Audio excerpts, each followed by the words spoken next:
Semua wah katanya. Itu kan jelas semua ya Pak ya. Ya. Betul. Jadi Pak, nah saya kembali lagi kita ke layar, ya kan? Bapak udah bilang urea biar bisa lembut batangnya, tangkai buahnya bisa lembut supaya ngegreknya atau lulusnya nggak kencang, nggak sakit, tangan nggak bengkak, gitu kan? Kalau dia kering, dia kuning, dia kita egrek, dia sedikit kali gitu. Bisa copot nanti apanya, pisau egreknya kan? Bisa lepas, bisa lenting dia, maksudnya kena mata, ya kan? Tapi Pak, saya mau jelaskan ini. Sawit kita ini dijual kemana? Ke Flamboyan kah? Atau ke pabrik? Lampung jual kemana? Pabrik apa itu? Esnya, pabrik batunya, pabrik bajanya, pabrik apa? Pasti pabrik sawit. Namanya PT Global macam. Karena semuanya sawit itu larinya ke perusahaan, maka dia produk industri. Sawit bukan jengkol, sawit juga bukan pete, sawit juga bukan bayam, ya kan? Yang sawit bisa kita olah bawa ke rumah sore-sore kita potong buat sayur, campur indomie ya kan? Taruh sosis udah enak. Enggak, sawit ini panjang alurnya. Dari nanam, ya kan? Manen, bawa ke pabrik, diolah lagi jadi CPO, diolah lagi ya kan, jadi solar, jadi minyak goreng panjang. Ada 72 turunan. Tapi ini nanti kita bahas panjang kali. Tapi itulah ini yang muncul dulu. Ada 72 turunan produk sawit. Bapak hanya buat sawit. Buat sawitnya. Udah buat sawitnya pun tak berbuah. Sedikit pula lagi kan gitu kan, tak dipupuk. Jadi karena dia komoditas industri, bukan kalau dia untuk makanan Pak, namanya pangan.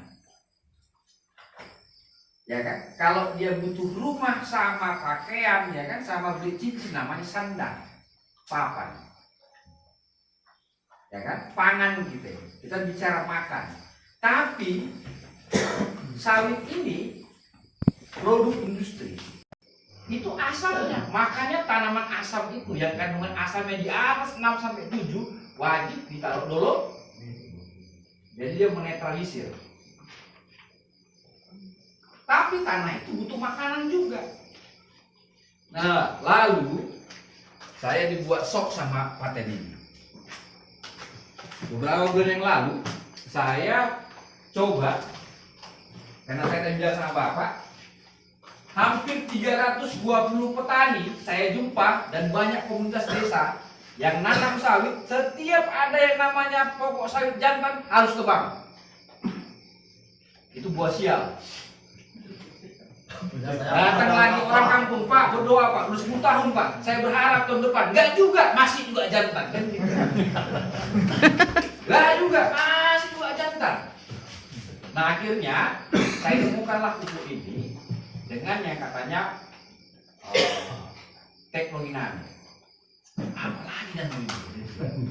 Udah pupuknya udah kayak permen. Macam apa nih Pak? Macam kopi. Ini kopi. Kayak gua ngaji nih kan gitu. Nah, ini serius nih Pak ini ngasih pupuk sama saya ini kan. Yang main-main nih. Biasa pupuknya pakai tegal, ya kan? Tanam. Ada bawa lagi begal 50 kilo ya kan. 1 hektar panjang lagi kan begitu. Nah, saya diantar dengan pupuk ini. Katanya yang biru ini imun. Baru ada lagi paten. Nah, ini biasanya Pak, 2 ini dipakai untuk penghutan juga tanaman muda atau hortikultura yang tanamannya di bawah 100 hari. Bisa kacang-kacangan, bisa jagung, bisa dia ubi, macam-macam, bayam, termasuk yang ternak gaji, bisa. Sapi, kambing bisa. Lalu muncul lagi namanya si paten ini. Apa lagi nih? Udah hebat, lebih hebat lagi. Nah, ini fokus tanaman keras. Oke, karena kita semua ini petani sawit, saya fokus di sawit. Sepakat kita ya? Kan tadi kan nggak ada yang peternakan, supaya nggak lompat-lompat kita ya. Sawit. Jadi Pak, saya buat testimoni. Yang namanya ada barang ya, begitulah Pak saya bilang bantulah saya testimoni. Siapa yang barangnya? Cobalah. Ada 5 pokok yang saya testimoni. Ada videonya, boleh dibuka. Nah, gambutnya 2 meter. Itu di Binoradang, Budaya. Saya buat satu yang isinya BJR-nya cukup hanya 1,5 kilo. Baru satu lagi tanamannya rusak parah, kronis. Kalau bisa di rumah sakit bukan UGD, ICU. Sumber batangnya. Yang ketiga, batangnya itu trek panjang, tidak berbuah, sudah hampir 7 bulan. Dan saya pikir di situ juga ada namanya tanaman trek panjang ya, atau dia sudah berbuah, stres dia. Gimana bulan ya, nunggu lama gitu kan, nunggu hujan, baru tumbuh dia. Nah, satu lagi tanaman yang bunga jantan. Nanti saya jelaskan kenapa muncul bunga jantan. Kita fokus dulu yang 5 ini. Yang 5 pokok ini, satu tadi yang berbuah, dari saya pakai 3 ini, saya campur itu dengan 2 liter air. Lalu saya cocor itu ke ketiaknya. Nanti boleh kita aplikasi apa? Aplikasi di kita besok pagi. Jadi besok pagi siapa yang mau bersedia kita kumpul di sini atau di mana? Nanti kita ambil sampelnya. Jangan kasih saya sampelnya yang bagus, sampel terburuk. Sampel terburuk. Kita ambil 4-5 batang yang terdekat dari sini. Jadi saya pakai contoh ini. Si biru 1, si yang hijau 1, si coklat 1. Saya campur 2 liter air, ya kan? Baru saya bagi 2 batang pokok. Saya ambil 3 titik, 1 batang. Kiri, kanan, belakang. Kiri, kanan, belakang. Saya tahu. Tanggal 28 Februari saya buat, lalu saya dipanggil sama petani. Sebelum tanggal 28 April yang lalu saya harusnya beberapa ke sana. Saya datang tanggal 25 April, berarti di bawah 30 hari. Keluarlah yang namanya bunga jantan. Kecil dia. Kata si petani, serius nih Bang, katanya. Panggil bapak, bilang, betulnya itu? Ya betul itu. Itu yang namanya bunga jantan, bukan itu yang namanya dompet. Bukan bunga jantan, bunga jantan langsung keluar dari bunganya. Oh. Kan jangan kata saya kan, kata saya kan, sok tahu saya kan, waktu berat dulu, berat paham. Baru 1 buah yang tadi, dengan tahun tanamnya sudah 6 tahun, keluar 1, itu sudah ada 8 tan dan belimbing. Ada yang rusak parah, daunnya sudah mulai hijau, keluar semua. Jadi bapak jangan bapak kan juga enggak, ini pengalaman saya. Karena saya orang yang selalu mengatakan kepada petani bahwa kalau ada sawit jantan tebang. Karena saya buat penelitian juga di Wilmar apa semua 20 hektar. Ya enggak tuh, jangankan Pak sawit jantan. Salah bibit saja penerapannya ratakan. Itu pengusaha yang lebih kalah kayak dia, lebih miskin. Pengusaha ratakan. Bongkar semuanya. Itu pengusaha. Kalau petani stres, berdoa dia. Ya Allah ya Tuhan, mudah-mudahan tahun depan ditumbuh, katanya gitu. Enggak tumbuh-tumbuh. Nah inilah yang saya buat. Lalu tanaman yang tadi tidak trek, saya pakai 1 Pak. 1 ini saya taruh di 3 titik lagi, cocok juga. Pas malam-malam. Malam-malam kan, kena 5 batang kan? 5 batang begini. Saya potong lagi. Ditegur saya, ya kan? Bukan begitu Pak, katanya kan gitu. Sudahlah. Ya, saya pikir kan karena ada juga di YouTube kan, nah, saya coba. Akhirnya sampai tanggal 25 itulah yang tumbuh itu, dan dompetnya itu. Ya, di situ juga, di Retok juga sama. Malah di bunganya keluar sawitnya. Semuanya hijau. Artinya begini Pak, yang mau saya sampaikan. Jangan Bapak senang dulu. Itu dulu payah. Jangan senang dulu. Jangan senang dulu. Susah nanti. Susahnya dulu. Ini bagi saya ada temuan baru. Nah, tadi saya bilang bahwa sawit itu butuh makan, unsur hara, rakus sama air. Jadi itu pengaruh. Jadi saya bilang tadi itu, sawit ini tanaman industri. Dia bukan butuh berat. Dia butuh yang namanya apa? Minyak.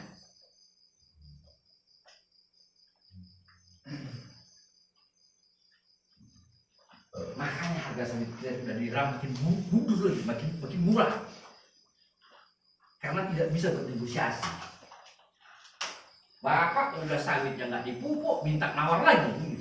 Syukur-syukur dibeli. Nah, jadi kita mau merubah dulu cara berpikir petani, harus petani berdasi.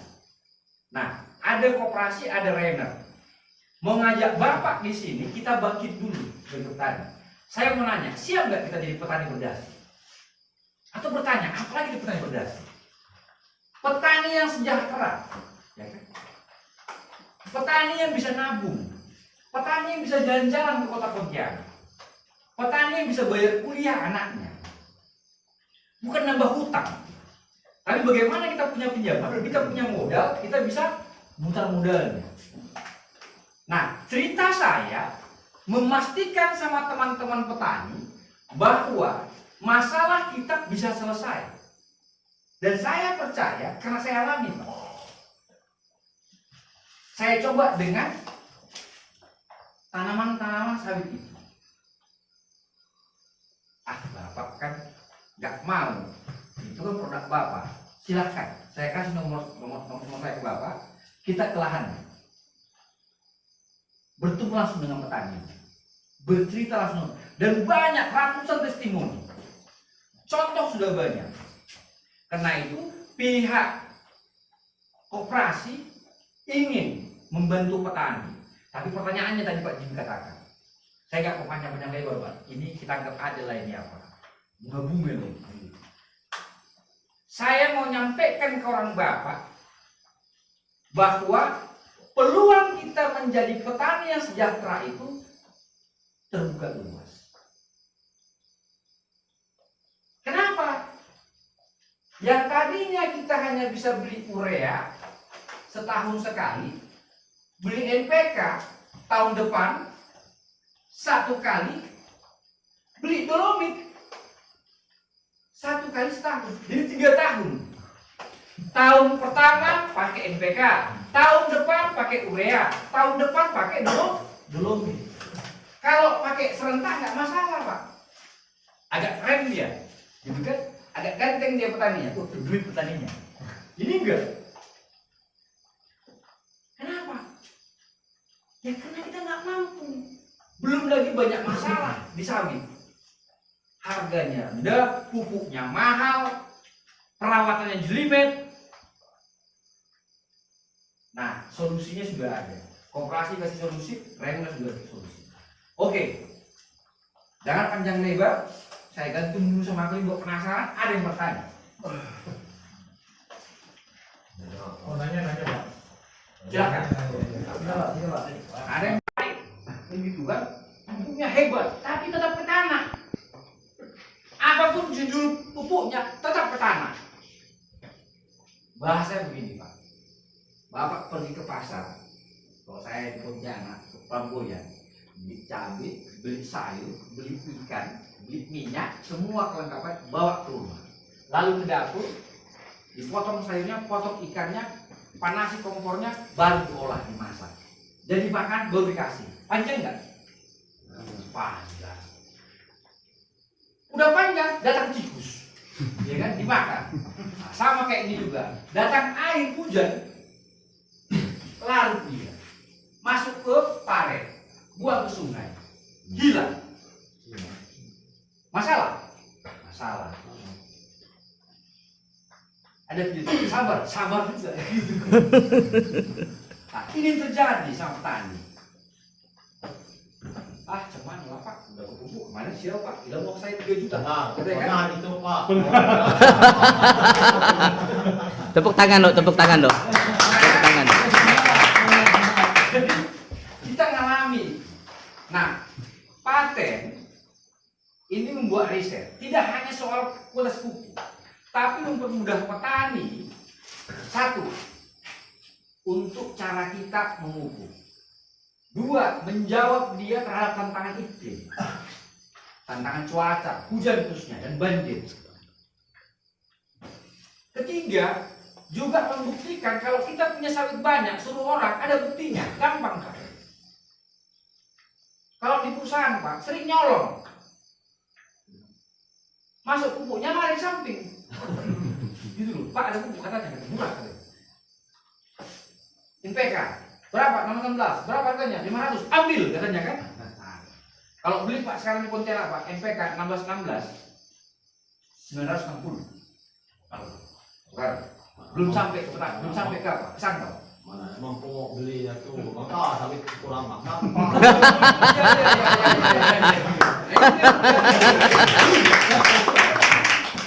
Karena itu kita coba belajar, punya pengalaman, saya berbagi. Dan bagusnya ini terjadi di semua tempat terjadi. Kenapa?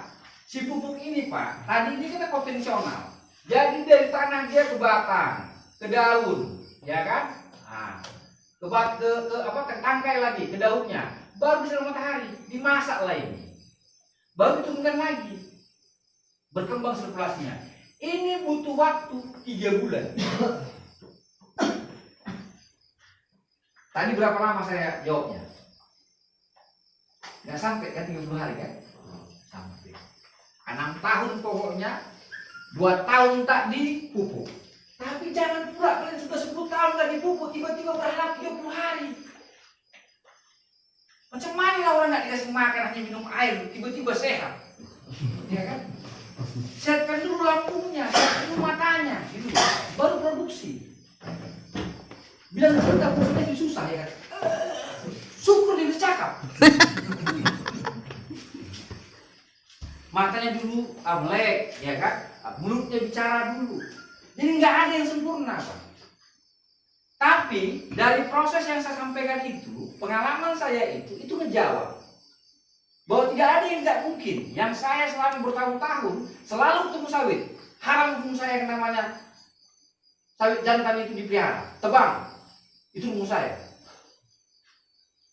Memang punya saya kemarin banyak ditebang Pak, yang nggak ada. Bagus, tapi sekarang lebih bagus lagi Pak. Pokok punya saya, barang punya saya kan bibit C punya saya Pak. Ya. Banyak saya pikir tuh Pak, ganti lagi Pak. Ganti lagi ya, bongkar lagi, pokoknya stres lah, ya, gitu kan. Kosan-kosan saya nanamnya Pak. Kapan panennya Pak? Kapan panennya? Yang dari panen enggak? Enggak, yang tanam dulu kapan panennya? Udah tua nanti. Oke Mas, Kita sampai tua nunggunya. oke, kita kembali lagi ya. Nah, ini kita stop caranya. Jadi pupuk tadi Pak, saya kasih langsung ini, intinya dia langsung kontak dengan tanaman. Yang tadi kita proses dari pasar sampai ke dapur jadi makanan, baru makanan dikasih. Itu pun banyak sialnya, kan begitu. Nah, Baik. langsung kita sodok dia ke dalam. Tapi bukan dibor Pak, lagi dicocol. Gitu. Intinya sampaikan dia, pastikan tidak kena sampah. Pastikan sasaran bahwa cairan itu, pupuk itu masuk ke dalam pori-porinya si sawit. Yakin Bapak rupanya. Kalau misalnya tadi itu lubang rapat-rapat Pak, itulah namanya nano, begitu. Nano ini apa lagi Pak? Jadi ini teknologi yang sudah terlalu, yang harusnya nggak zamannya Pak. Bapak ada itu masih nunggu sinyal, agak repot-repot ya kan? Teman saya bisa nunggu sinyal, segitu dulu Pak. Nah, nano ini udah lebih canggih ya Pak. Sudah kalau dibilang ini 5G. Di sini standarnya 4G, di sini 5G. Nah, lalu si nano ini Pak, kalau kita ibaratkan rambut, dia dia lebih kecil 50.000 kali lipat. Belum bisa dibayar ya. Mana kecilnya rambut? Dia kecil gitu kan. Kalau 50 kali lipat kayak mana itu? Baja pun bisa masuk. Jadi dia menyorong makanan itu, satu paket ini lebih cepat untuk mendistribusikan. Bapak dengan mengkonsumsi pupuk ini, petani mengkonsumsi pupuk ini, Bapak nggak perlu lagi pakai NPK, urea, zinc, su, TSP, SP3, SP36, nggak perlu. Karena unsur yang 13 ini sudah ada di sini, udah ada di situ. Orang Bapak nggak perlu lagi pakai ronda, nggak perlu lagi takut misalnya. Pertanyaannya, kalau perusahaan itu Pak, dia bilang begini, sensus daun, sensus daun, untuk apa? Biar tahu ulat apa di situ. Maka perlu herbisida. Murah lagi Pak, mahal herbisida itu Pak, lebih mahal dari pupuk. Ada gulma-gulma pas mengganggu, nggak ada masalah Pak. Jadi organik ini mampu dia beradaptasi sama lingkungan. Panjang kali itu Pak, ada ribut ya kan. Intinya Pak, kita herbisida dengan pestisida ini udah bisa teratasi. Bicara paten kita, untuk bicara ketahanan kita pakai ini. Untuk tanaman 4 tahun ke bawah disarankan. Dan memperbaiki ketahanan si tanaman bisa lebih baik. Besok saya jelaskan lebih detail, pagi-pagi biar segar. Nah, lalu yang mau saya sampaikan di sini Pak, 13 unsur hara ini sudah ada, didorong kemari semua. Kalau di perusahaan Pak, yang saya tahu hampir 17 perusahaan, dan saya selalu berhubungan dengan mandor perawatan, manajer perawatan, bagian gudang, yang masuk itu selalu NPK, urea, zinc, sama TSP. Ini baru menutupi sekitar 8 unsur hara.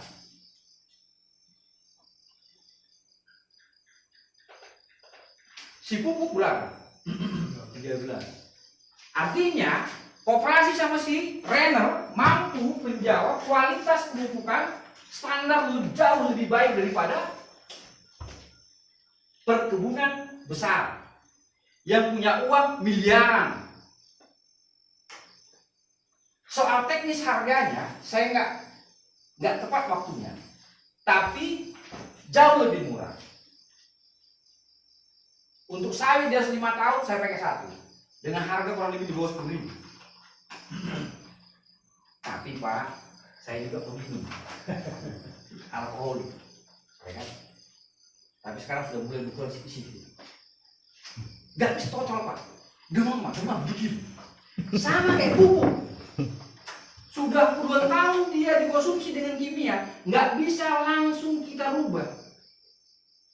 Yang tadinya satu pokok itu katakan di atas 6 tahun atau dia masuk PM5, PM6, maka dia butuh 2 kilo per satu pokok, cukup dia 1 cangkir aqua, yaitu kurang lebih 20% menyusut, 80% dipotong. Cukup sekali saja. Yang kedua, ketiga nggak perlu, tapi pelan-pelan kita lakukan. Ingat Pak, kalau dolomit tidak ada hubungannya konsumsi ke tanah, ke batang, tapi dia menetralisir. Itu perlu supaya tadi proses tadi yang mengganggu tanah ini, yang merusak ini bisa teratasi. Jadi dolomit itu standar untuk budidaya bagi tanaman yang tadi pH-nya di atas 6 sampai 7. Jadi pupuk ini sudah melebihi standar perawatan perkebunan. Jadi nggak mustahil tadi bunga jantan dengan dompet itu bermunculan. Jadi ingat Pak, nggak ada yang namanya sawit jantan. Dalam sawit itu adanya bunga jantan sama bunga betina. Makanya bunga jantan itu bagian dari penyerbukan. Nah, kenapa ini muncul? Tadi dibilang sama Pak Jimmy, saya pertegas, karena kita sering pakai bibit comotan. Kedua, yang jual banyak bibit palsu. Ketiga, kita nggak tahu tentang bibit. Boleh bang, kita buka satu videonya tentang apa? Sama juga dengan bapak bawa 1 karung pupuk. Simpel nggak bawanya? Oh, coba cek aja bisa kan? Ya, bapak bawa 50 kilo. 1 karung, berat nggak?